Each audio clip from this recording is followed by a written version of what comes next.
Hey, welcome everybody to Rad Pod and Chill. It's going to be a very punk rock hour, I'm sure of it. For whatever reason, I just hear the great Los Angeles band X in my head. The world's a mess, it's in your kiss. I love that line.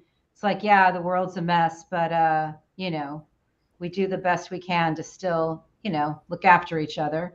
So I'm excited because we are going to be recapping our very exquisitely brilliant interview with Jason Stanley. We're going to be talking about some news, and I am going to be finishing my other hand painting nails while one of you guys talks about whatever's on your mind first. Jim, go. I'll talk. So in case anyone didn't notice, Twitter is already a fucking dumpster fire. Yeah. I mean, crazy. Like all the the neo-Nazis are like, N-word, N-word, N-word. Can I say this now? Like, wow. Like already. Wow. Did you see who's back? I did see. Yes, I'm gonna get there. Wow. So, and like Posobic's just like, whoa, because he fired the CEO, the CFO, the head of content, Vijaya, who's the one who made the decision about Trump, and the general counsel. Right. And the thing people need to understand about what just happened is it's not just a change of management. Right. Twitter is now no longer a public company. So none of the transparency that it was forced into because of the fact that it was a publicly traded company, it no longer has any of that. Elon can literally do anything he wants. Anything he wants with your information. He can boot people. He can let people back on. He can, make certain words illegal on his platform. He can do anything he wants. And he is a pro-Putin, effectively neo-Nazi, apartheid, crypto-fascist who wants to destroy Earth so that white people will move to Mars. And I wish I was being exaggerating. That's actually what he believes. That's actually what he wants.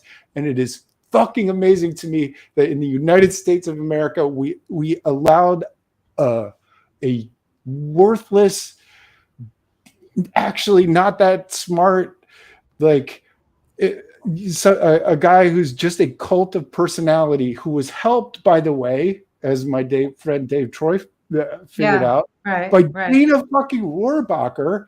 Dana Rohrabacher, Putin pays Rohrabacher, is the one who got Elon the room for SpaceX to actually happen. He's the one who made space privatized. Right. Pro-Putin. It has been for years. So let me. So let's be clear about what just happened. We talked about authoritarian capture. This is it.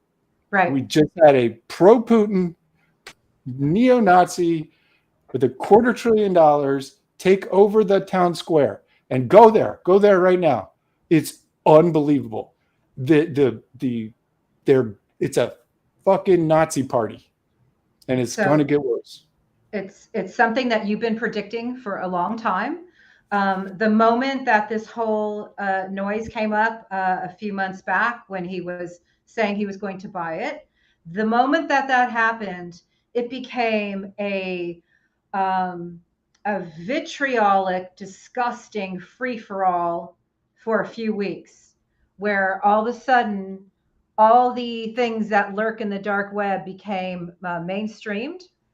It was toxic and scary. I had to go like this to even go online, and I'm still on the platform, and I cultivated this incredible family that we share incredible knowledge, and we're still able to, bring some truth through our show, which is still, available.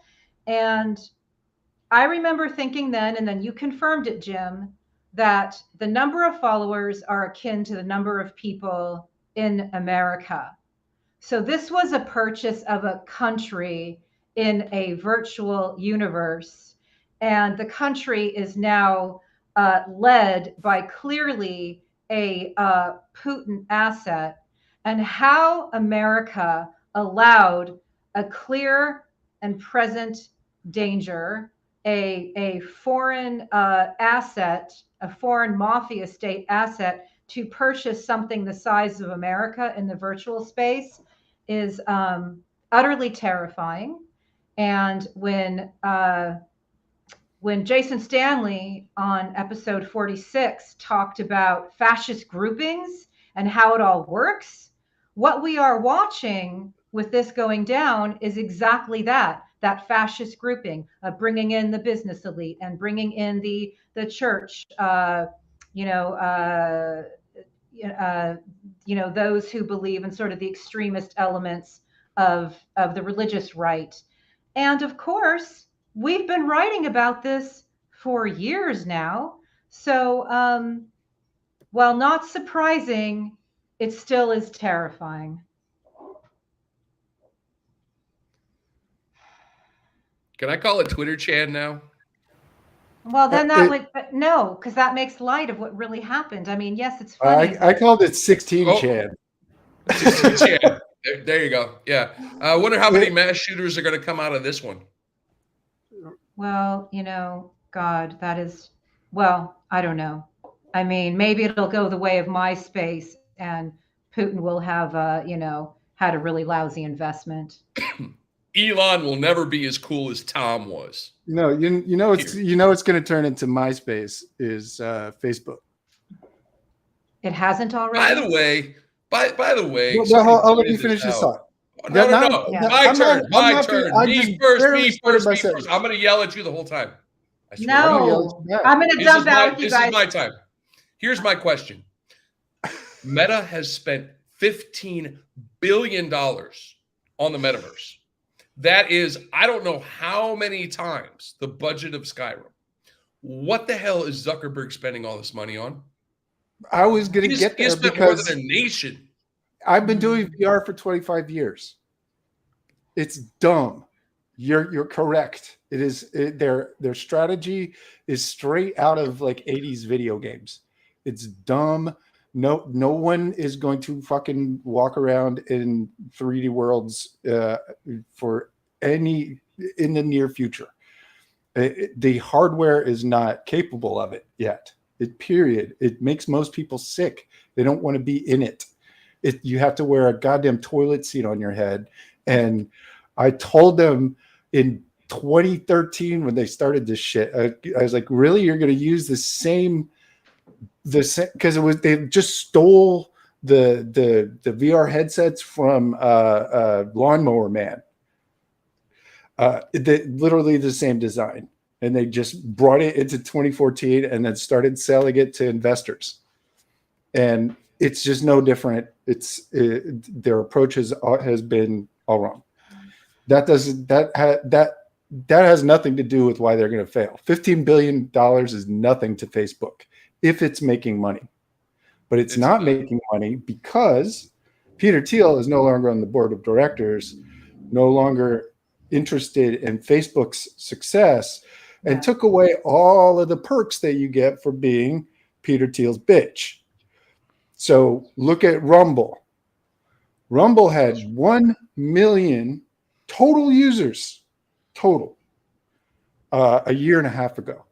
Peter Thiel came along. Now it's got 70 million users in the United States alone. Rumble is 100% neo-Nazi pro-Putin radicalization material. 100%.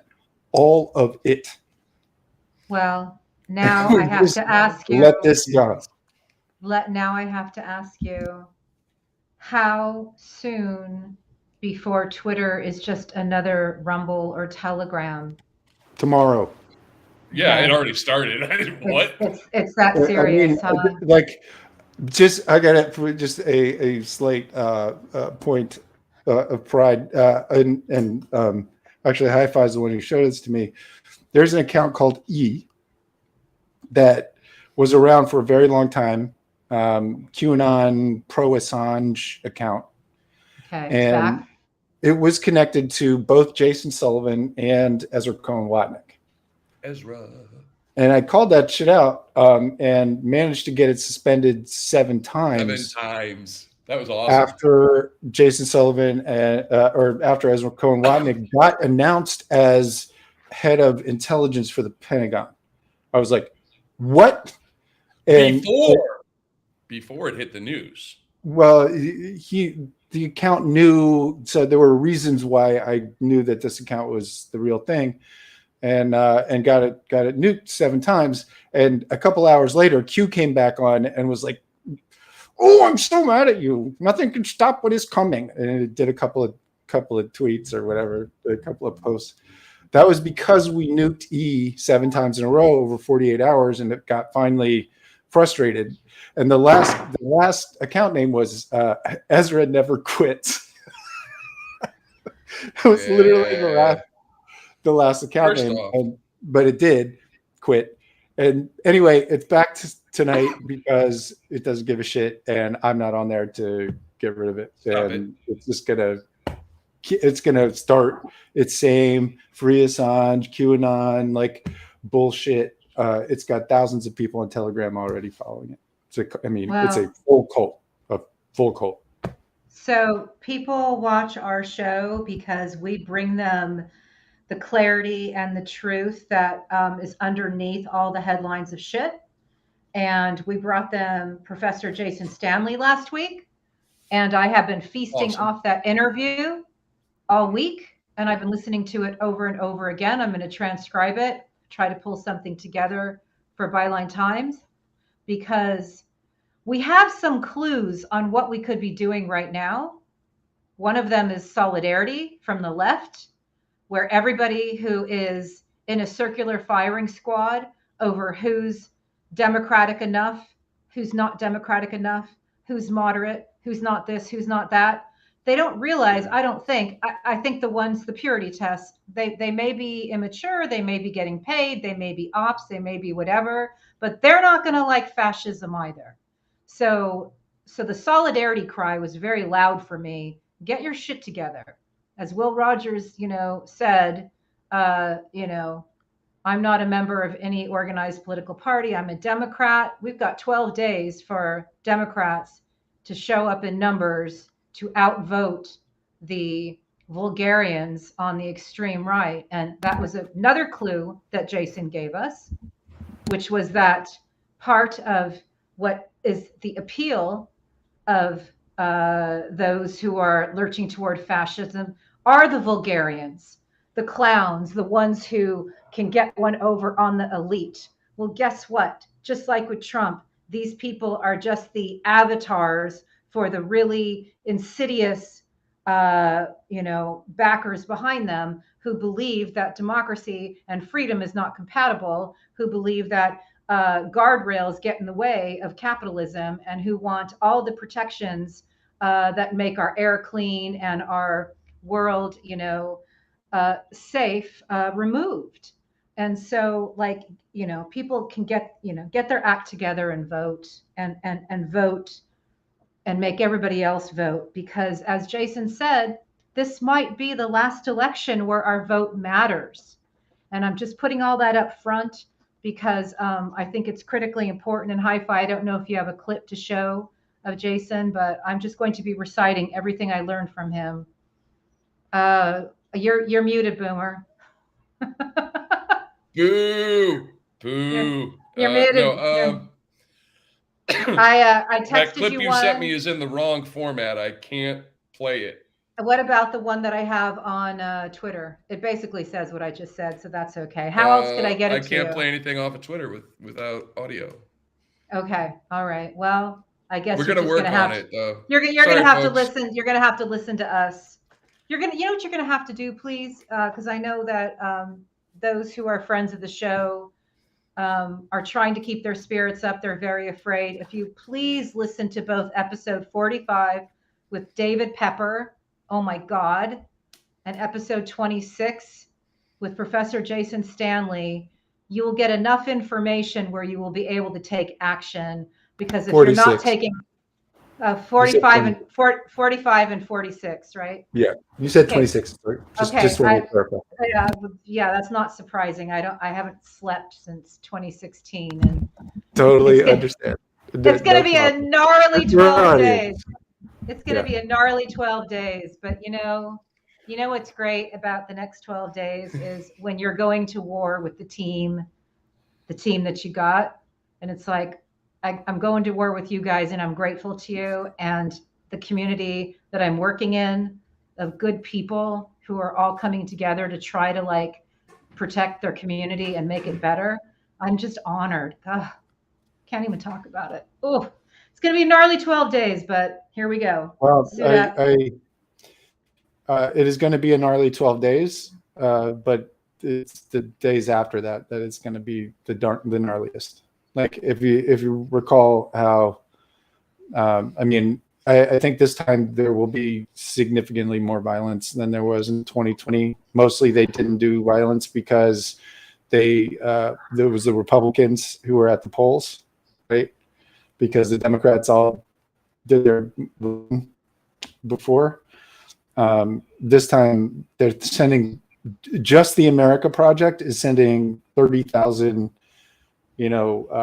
veterans who all are in the cult to be poll observers, poll watchers, whatever. I posted a thing today. Cleta Mitchell, who is a member of the executive committee of the CNP, and was one of the main planners of the insurrection, has a podcast on Apple Podcasts that you can listen to. Hey, thanks, Apple. That's great. Called Who's Counting, where she just talks about all the plans for disrupting the election and all of the batshit insane reasons for it. But she's got a nice old lady kind of vibe to her, and so it's fine. No, it's really not. It is open sedition, open planning for violence from somebody who did it like less than 2 years ago. And she's doing it right. She's doing it again on Apple Podcasts. And we're not even remotely understanding what that's going to look like. So there will be, here's the message: vote right now. Like, yeah. Don't listen to us anymore. It's Stop. easy. Fucking it's easy. Push pause and go like fill out your goddamn ballot or whatever and put it in the mail. Because the main thing that we can do right now is bank votes. Yeah. Because here's the plan, briefly, and I'll just briefly. And Jim, can you preface how you know this? Is it because you're on Telegram? Is it because you're watching the right-wing channels? Where are you getting your intel for our viewers who are just tuning in, let's say, for the first time? Oh, yeah. I have 500 Telegram channels. I also have several very critical DM groups with people that help me, and I'm constantly Gal Suburban, Clayberg, Dave Troy, Kanon, people like that, help me and have a very, very broad outlook on what's going on. A lot of what I do is Telegram, because that's the center of the beast as far as I'm concerned. The radicalization engine. Yes. And mostly I just follow Mike Flynn because he just tells you what he's doing all along. Wow. If I have one trick, it's just listen to Mike Flynn. He tells you every single day what he's planning on doing. Yeah. And what he's planning on doing is sending all these white nationalists to the polling places. He's already installed thousands of them on election boards who are inside. And they are going to generate massive amounts of reports about all the fraud that's going on. So you already see people like taking videos of people like dropping shit off in drop boxes. There was a Secretary of State had a commercial that was like two people at a Dropbox doing normal Dropbox shit where you're taking it from something and putting it into something else. And she was like narrating it like it was a crime drama. It was like, and here Antifa number 1 puts it in Antifa number 2. I mean, it was just ridiculous. And she's a Secretary of State candidate who would be in charge of votes, literally in charge of votes. And she's just narrating this complete fantasy scenario about 2 normal people doing totally normal shit. Yeah. So that is one example of what they are going to replicate thousands of times.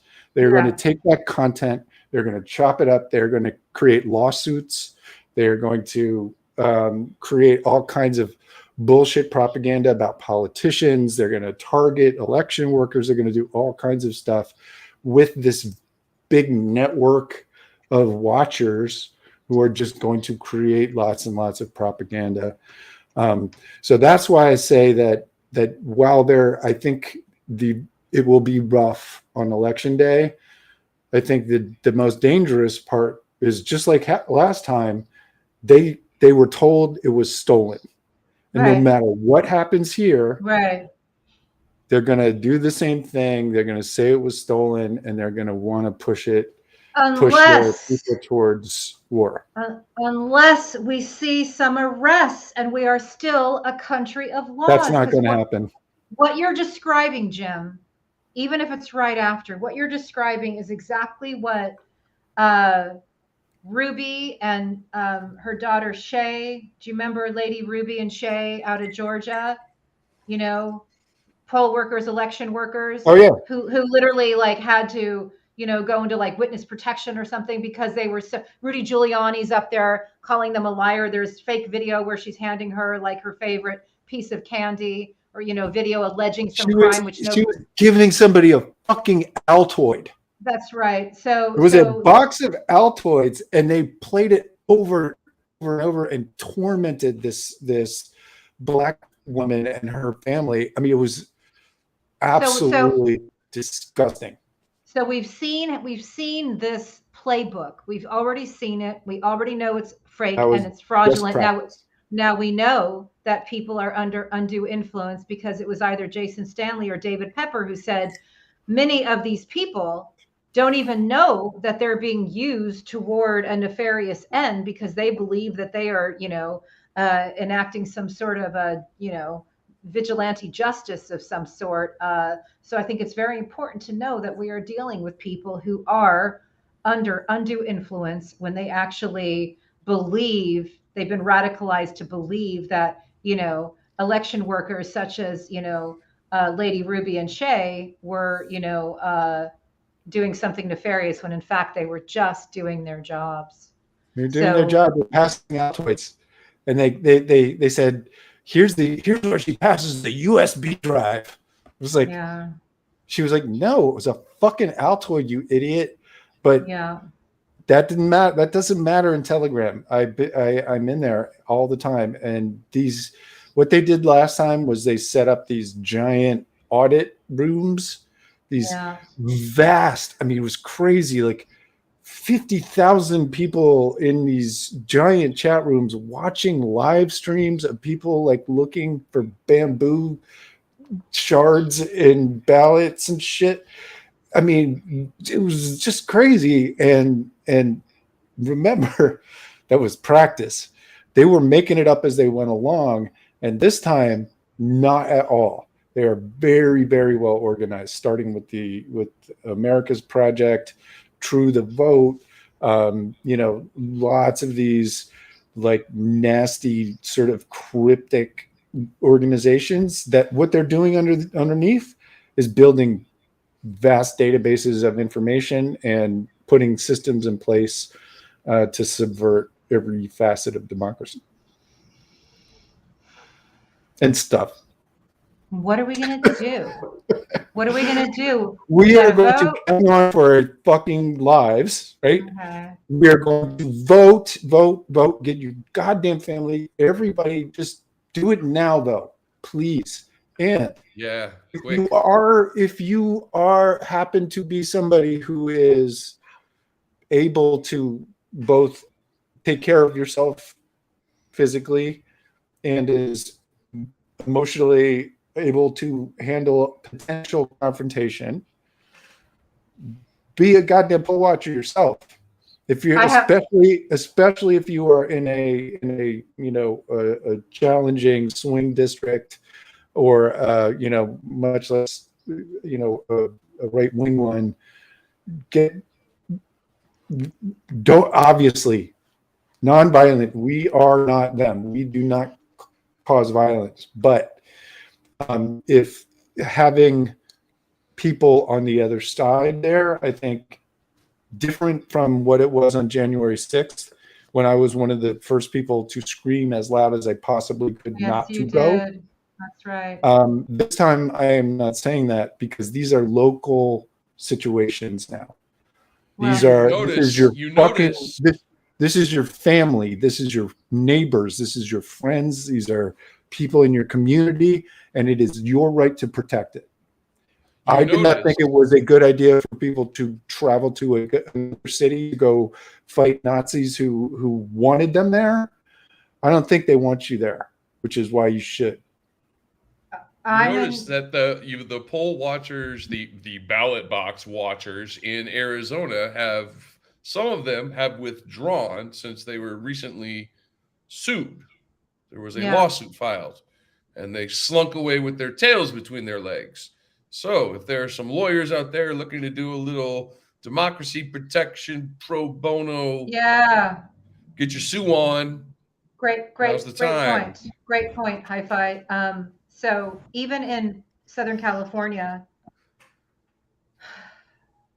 they came for our governor and didn't get him. I have a lot of friends who are volunteering to be poll watchers and to be present. And I'm very grateful to them, because everybody's taking time off work and, time away, because they just know how important it is.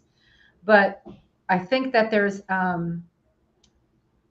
a false sense of security in blue states and blue areas that should not exist, because I'm watching the horseshoe theory occur. So everybody needs to participate, whether you're in, and also, what else did we learn from David Pepper? There aren't red states. Like, Texas has been gamed, Florida's been gamed, Washington, Minnesota, Ohio. So, the list goes on. Yes, and yes, people in Texas are pro, women's rights, pro women's reproductive rights, but they have gerrymandered the heck out of all these areas. And again, we've got to find a better word for gerrymandering, because it means nothing to most people. Cheating to get your party in is what it really means, a way to cheat. And that is why state level elections are so frickin' important. Yeah, right. Yeah, we've learned that. Yeah, again, please watch local elections as well.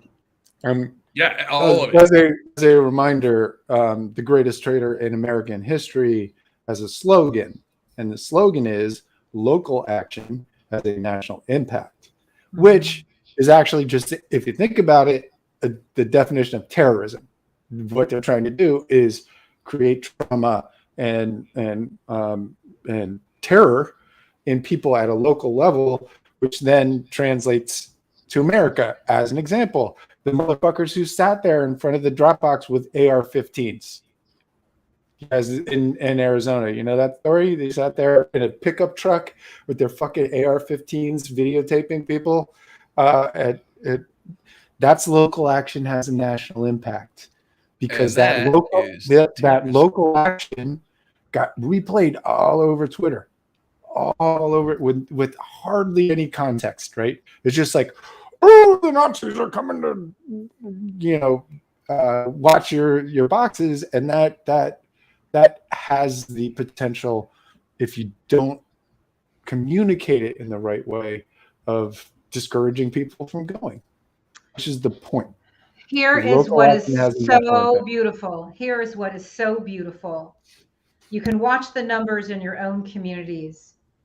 Uh, you know, people are voting in massive numbers already because people received their ballots, already a couple weeks ago, and those ballots are already coming in. So if you are in an area where you can vote by mail, which should be pretty much everywhere, right? Yeah, I think Please, so. Do it please, now. please do it now. And Right then now. and then knock on the doors of your neighbors. Make sure that they have voted. Unfortunately, Don't be fucking shy this time. Do not be shy. Yeah. We need, unfortunately, like, and this kind of shit is contagious, right? Like, you start getting people just in the fucking habit of like understanding that this inertia that they feel is, has been imposed on them, right? Everyone should be freaking the fuck out. They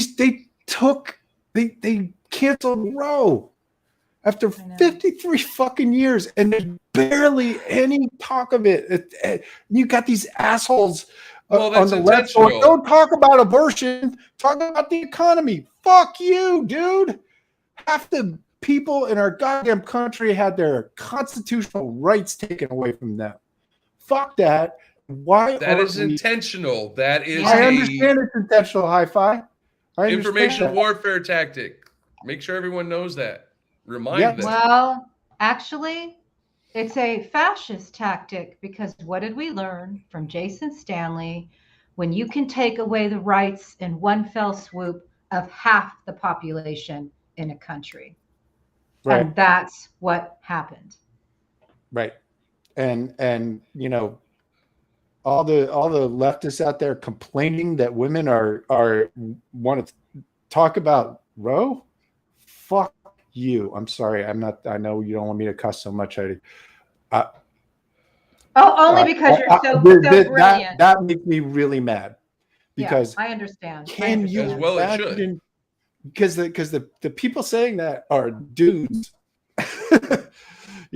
Bernie Sanders, shut up. I'm sorry, but don't tell women not to talk about their rights being taken away. Well, let me tell you a little story because you know that Shar Norris and I, months and years before Roe, were writing about it, warning about it, interviewing everybody we could all across the world, showing everybody how it was happening, how it was going to happen, how it was going to go down if we didn't show up and fight, right? So, one of the stories and one of the examples was Poland, which Jason was just visiting. And because of their fascist laws against women's health care, a woman had to die because they refused to help her until there was no longer a heartbeat. And so she was unable to be treated because her child inside was not going to live, but they wouldn't do anything to help the mother until the heartbeat stopped. So the mother then died. And we're going to be telling you story after story after story like this in America because you were too worried about gas prices. Sorry, but Jim's right. Even when the life of the mother is an exception, right? What they do, they make you wait until your life is in danger, right? They knowing that your life is going to be in danger because you have a non-viable fetus, and every single time it becomes septic and problematic, they have to wait. They have to wait until that happens. They have to torture the mom for months in order to enact their bullshit guideline, even when it's the life of the mother. So these little gifts that they want to give us about exceptions for rape and the life of the mother. Fuck you. No. Yeah. You don't get to decide at all. Yeah, well, this is where we are, and this is why, again, I lead everybody to go back to David Pepper's interview about his baggage fees section of our interview with him, where he talks about how things become normal, the heat goes up, and the frogs just sit in that pot, and how if we want the world to have the freedoms that our world had when we were kids, we cannot just sit around and bang away in front of a computer on Twitter or whatever, whatever platform you are still allowed to use. We have to actually take action. And, the most important action we can all take is already having voted, which I'm assuming, I voted. I checked to make sure my kids voted. About ready to call my mom and my sister. If they have any questions, I'll try to help them. I've got friends that I need to call back who are asking questions about the ballot. We can all do something. We can do something more than just, sit in despair on Twitter. Like there's so much more that can be done. Don't sit in despair on Twitter anymore. That is not a good place for it. I mean, if you want to increase your despair, honestly, I've been having fun on TikTok, but I put that on a burner. Don't put that on your personal phone ever. But I'm looking for this incredible Brent Allpress quote. He gave, he's so just like Peter Jukes. He's just such an incredible wordsmith. Well, actually, like both of you. Just really I like incredible. The thing where he said Ginny Thomas is doing naughty bits. Yeah, that was pretty much it. So what Brent Allpress was so great about, and I'm going to keep trying to figure out where he said it. It was one of my stories in Byline Times with Sharn. Was simply that, the party that claims to care so much about life at inception is the same party that doesn't care about millions of COVID deaths and doesn't care about people's children dying by automatic weapons in schools. So they have no standing to, weigh in on this issue because they have proven themselves, despicable when it comes to life and the sanctity of life. So I thought that was very well put. It's the misogyny that really gives it away for me, because if you look at each one of these characters in the network we've described, every single one of them has issues with women. Every single one.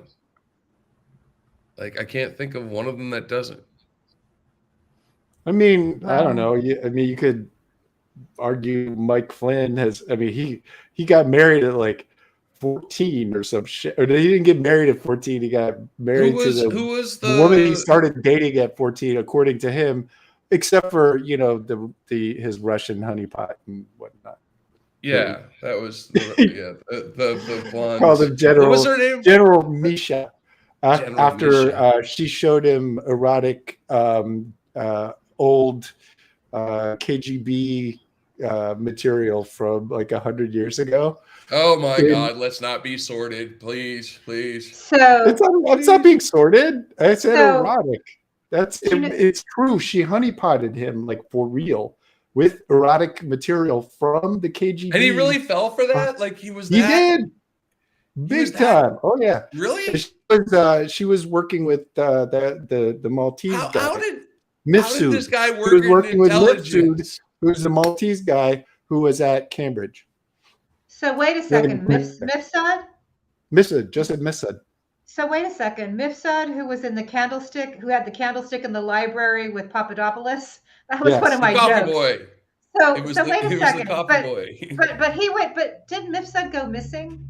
Yeah, because he was just a Russian spy. And so hold on. Why is it that it's only shows like ours and what LB and Oliar do and what people like Wendy Siegelman and Carol Cadwalader and Byline Times. Why is it only this type of stuff, reported on shows like ours? Where is the reporting on Mike Flynn that goes this deep? I know they've started to do it. Frontline did I an mean, excellent job. they're where I was in about September 2020. which is right. Which is better than it was before. Because before they were like 2015 when they still thought he was kind of a general or some shit. Yeah. They're so bad at this. But I wanted to say, you mentioned LB and Greg. The 5-8 is an amazing podcast. I love You that. guys, it's live every Friday, and tomorrow, Halloween. Not tomorrow. It's not Halloween. Tomorrow. Tomorrow's episode. The Halloween episode. Uh-huh. I implore you there for reasons to watch the 5-8 tomorrow. The live version at 5 p.m. PST. I can't tell you why, other than it's amazing every single week. I'm there every time I can be. LB and Greg are brilliant. It's funny as shit, and they have great guests. It's just great.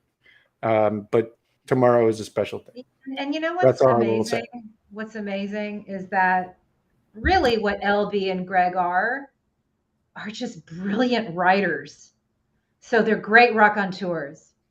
I always forget what a brilliant writer Oliar is until I'm reading one of his essays.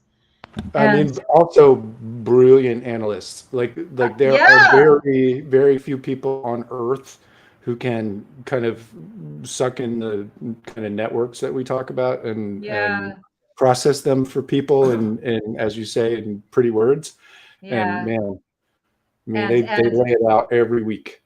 Greg Oliar made it possible for me in like 3 minutes to take people from Leonard Leo, Federalist Society, Knight of Malta, Eric Prince, Christ Church, Jack Singlaub, Mike Flynn, and Iran-Contra to the NRA and Maria Butina and Patrick Byrne.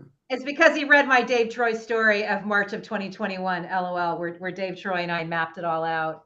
That was like that was the night. That was that loop where I was writing in the middle of the night. I was staying in the desert, and like I told you guys, the coldest chill came over my bones when I was like, "Oh, this is the network.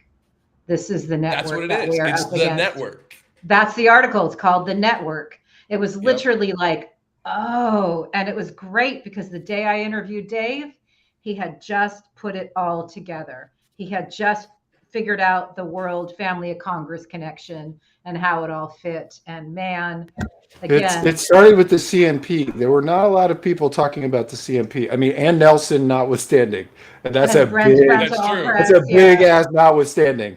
But in the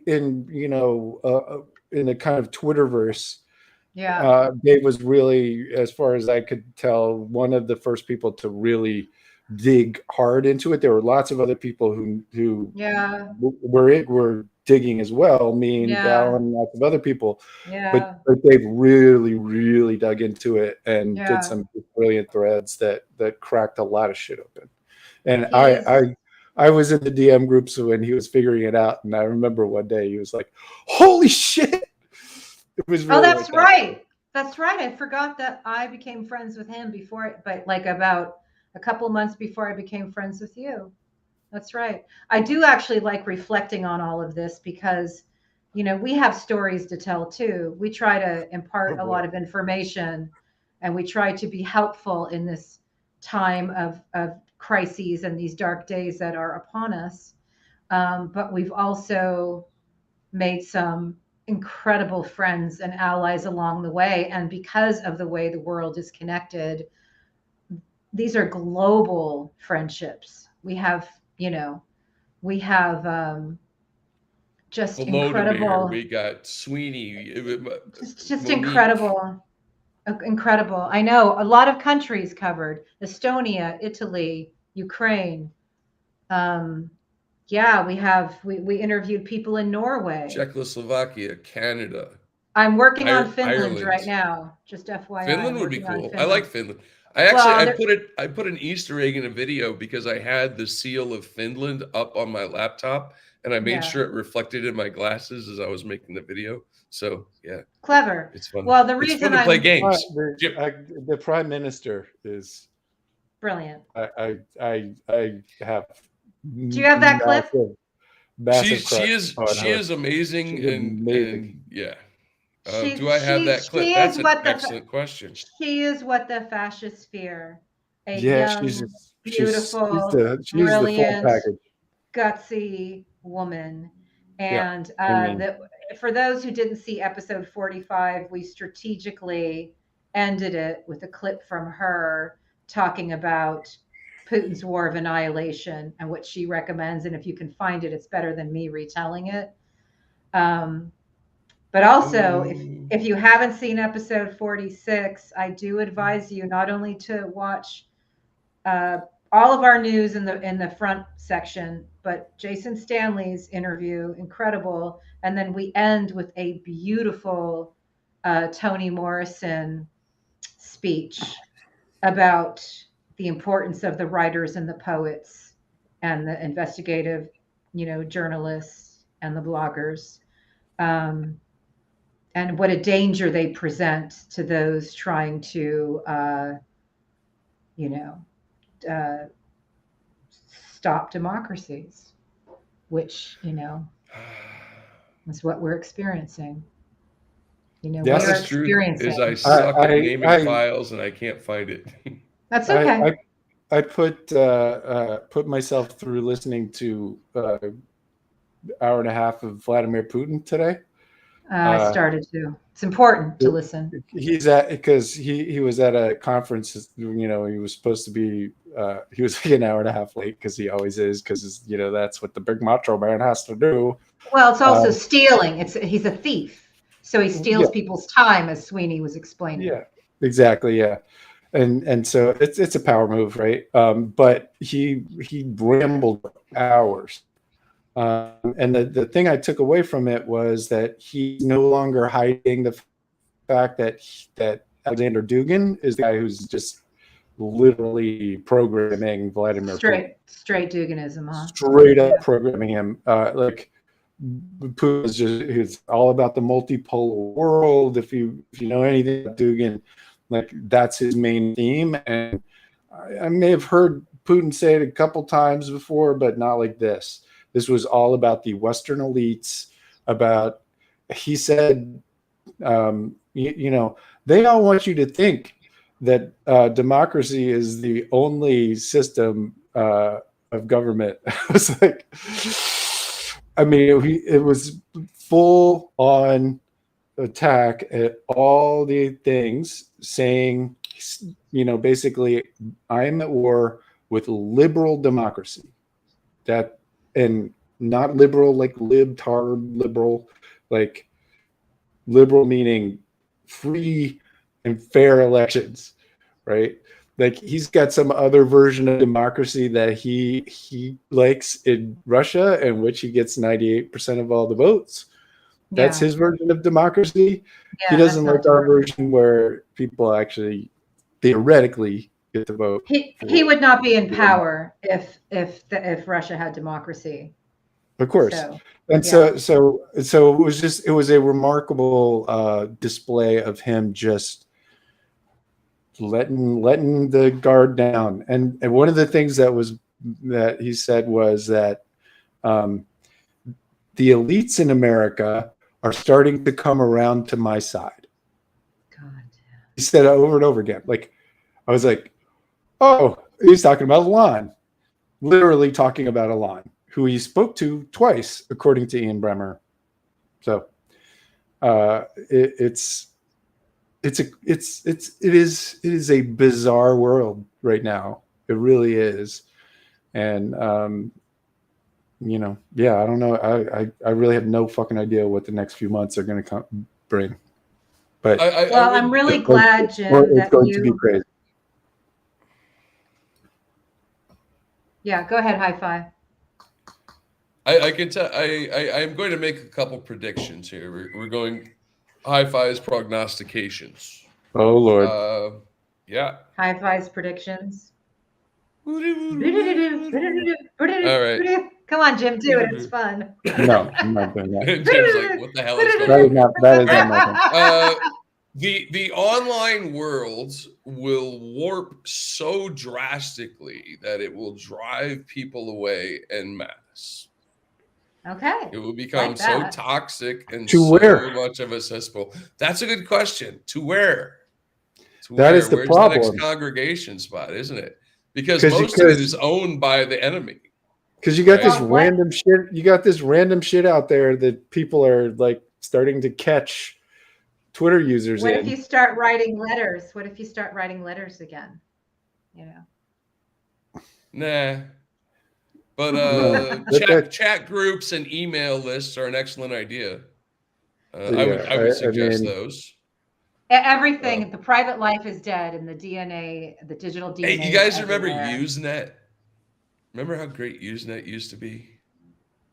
Like how much fun. He says it like a technologist on the prairie. Oh, Remember? yeah. Hopefully, Remember how great there's one or two Usenet people in was, our kids? audience who remember what Usenet was like. Usenet was a bunch of bulletin boards where I know it was great. Yes. If you didn't that had all manner of horrendous shit on it. If you go to alt.anything, you could find all the bad things in like 1993. I'm so glad. That's pretty much what. Yeah. It was so glad that I was not that I have not been. Yeah, I mean, we knew it was early horrendous then, and we did nothing. dark. We did nothing for 30 years. We let it fester like a wound. Guess what? It's time to drain a little gangrene. Well, I mean, look, if you want to step back a little bit, it's the festering of fascism, right? Exactly. Fascism never dies. You can defeat it for periods of time, but it doesn't die, right? You mentioned Jack Singlop, one of the greatest traders in American history, who very, very good friends with Mike Flynn until he died recently. One of the greatest rap rappers of all time. And he started America's Future, which is the organization, one of the organization Mike Flynn is using to psyop America in 1946. Wow, that's a long game. Because he didn't like how it turned out. He really didn't. He didn't like how it turned out. And there was a shitload of people in the United States that didn't. And it's really important to remember that. If you haven't seen Ultra, watch Ultra. Because that shit was real. It was huge. There was a lot of them. They had bombs. They had tons of guns. They had cells all over the fucking country. And they were getting ready to perform simultaneous acts of violence in order to overthrow the American government. And they were not fucking around, and they were pretty close to being able to pull it off. And guess what? A bunch of independent people like me and you got in there, broke that shit up, made the FBI pay attention to them, and they did congressional hearings to cover it and expose it. But if they hadn't, it's very likely that we would not have entered World War II, that the fascists who agreed with Hitler would have gotten hold of here. Right. So do not make any fucking mistake. It's not a game. It's not funny. It's not just weirdo QAnon anymore. It's the Fourth Reich, and they want it here. So fucking vote. Go protect your community, and you know I know I'm just give me a second. I know I'm sounding super gloom and doom. I'm sorry to be this guy always, but I'm trying to tell you the truth because I want you to know, first of all. But I also feel that knowing is better than not. The problem that we have in America is that people don't fucking know, and they don't want to know. There's so many people I love and I care about who don't want to know anything about what I'm doing. They don't want to know about any of this shit. Yeah. Studiously ignoring. It's Yeah. too Well, for hard. some of them, it's just too hard. It makes it just they don't have the ability And I to get that, but endure we're all it. going to have to fucking suit up whether you like it or Yeah. not, Every one of because us. there's, I mean, once they come to your neighborhood, you can't ignore them anymore. Right. Why And are and what people you said about talking? blue states Oh, is important, right? The people in the blue states are like, oh, Roe, whatever, we could still do it here. Not if they get in power in We're 2024. we're in It's terrible done. peril. We're in terrible peril. And in the blue states, the psyop they're using is from the LARPers on the extreme left who are just doing it for maybe ideology, maybe money, maybe all the things. But chaos. Chaos is all they need. so Mice. I mean, it's always mice. I'll say it just for the audience, if you haven't heard it. Mice is money, ideology, compromising information, and ego. Those are mhm, what the Intel community breaks in malign influence into. If you're looking at a malign actor, right. like part of the way they get away with things. Oh, what do you mean I'm paid by Russia? No, that's not how it works, right? Yeah. It's Well, a combination of these things. You get a bunch of narcissists and sociopaths who enjoy hurting people, or mhm, you get somebody who has some bad shit in their past that you can torment them with, that's or sadly you true. happen to have been brought up in a crypto fascist family, or somebody just drops a bunch of money in your Bitcoin account, or much more likely a combination of all those. That's right. So And I it's, think it's it's just important to understand that there's a matrix. Sorry, please go ahead. no, that's absolutely right. I'm retweeting. I hear an echo. I don't know where it's coming from. Somebody's got two devices on. I am Jim? retweeting my Ian Nove indictment for anybody paying attention, because when we say that people are being paid from Russia, we're not joking. The Department of Justice has that evidence in granular detail. So everything Jim just said is correct, and we have the indictments to prove it. So as you guys know, we have a fourth member. He's not on camera these days, but he's always with us. And he has been very, very busy creating music. And HiFi, you got to figure out a way you can play that for us, even if it's just off your phone. Do you have a way? Do you have it? Do you have it? Do you have it? Oh, boomer. Oh, boomer. Boo! I don't Uh, know. Let's see So, if I can find so it. yeah, I was on a motor. even if it's just something where you play it on your phone to give people an idea of it to play it I'll out. do it. I'll do it. Full, full Yeah, why don't you do it, disclosure, Jim? full I'll do it. disclosure. I actually made up a dance to this song. Oh I was God. I was No alone dancing. in I was alone in the campaign headquarters after a So long, just All long right. warn day. me. Let Here me we see if go. I can do And it. Hold on. I got it. Let me try it. I'm already there, Boomer. All right, fine.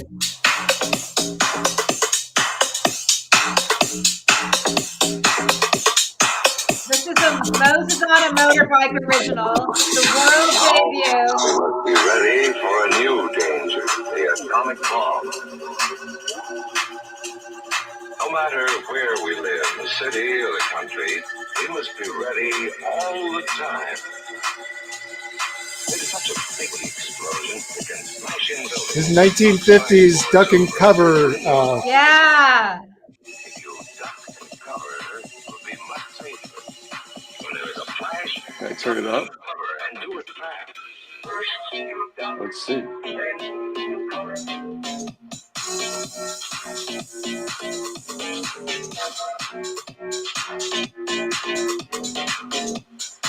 It's a fucking banger, man. It's such a banger. It's So such good. a banger. Duck and cover. But imagine that we're dancing to the prospect of nuclear holocaust. Yeah, exactly. That's how good Sean Connery is. I have to Yes. say. And not only that, is that what's so great about Sean is he's so lovely and so brilliant, as are you guys. But he's always just got this wonderful, like whimsical, dark wit. And so to create a banger to literally like old, audio of how to respond to a nuclear disaster. Duck and cover. So you duck and cover. Everybody can do a I skull mean, train. and it's after you see the flash. So that's how Yeah, dark this is, right? yeah, It's the yeah. different, it's like lightning and thunder, Mm, literally, right? You see the lightning, and then a few seconds later, the thunder comes. mhm, The lightning is the flash, and the thunder is the mhm, fucking, mhm. hypersonic shockwave that comes out of it. But you do, if it's far enough away, you have a couple seconds. So we live in a country where the shockwave is compromised billionaires trying to purchase and destroy our democracy. And even though I know you don't believe this, Jim, I have not given up on America yet being a country of laws and country of law and order. That's always Yeah, had. you don't think I give up, do you? So, I mean, so that's well, why I'm fucking sitting here. no, I I know haven't that, given up. but what I'm saying is like Brent Allpress has always given me that belief that they have these people have committed enough tangible crimes that we may still be able to save our democracy by voting and by ensuring that the people who've been perpetuating these crimes against humanity do get indicted and do spend the rest of their lives in jail. And I want to believe that that's still a possibility, but it is not a possibility if you don't vote. Because as Jason Stanley said, this could be the last election where your vote matters. So all we're asking you to do is vote and duck and cover. Vote Let, early. Authoritarian reigns, dictators, despots are often, but not always, fools. But none is foolish enough to give perceptive, dissident writers free range to publish their judgments or to follow their creative instincts. They know they do so at their peril. They're not stupid enough to abandon control, overt or insidious, over media. Their methods include surveillance, censorship, arrest, even slaughter of writers and journalists informing and disturbing the public, of writers unsettling, calling into question, taking another, deeper look.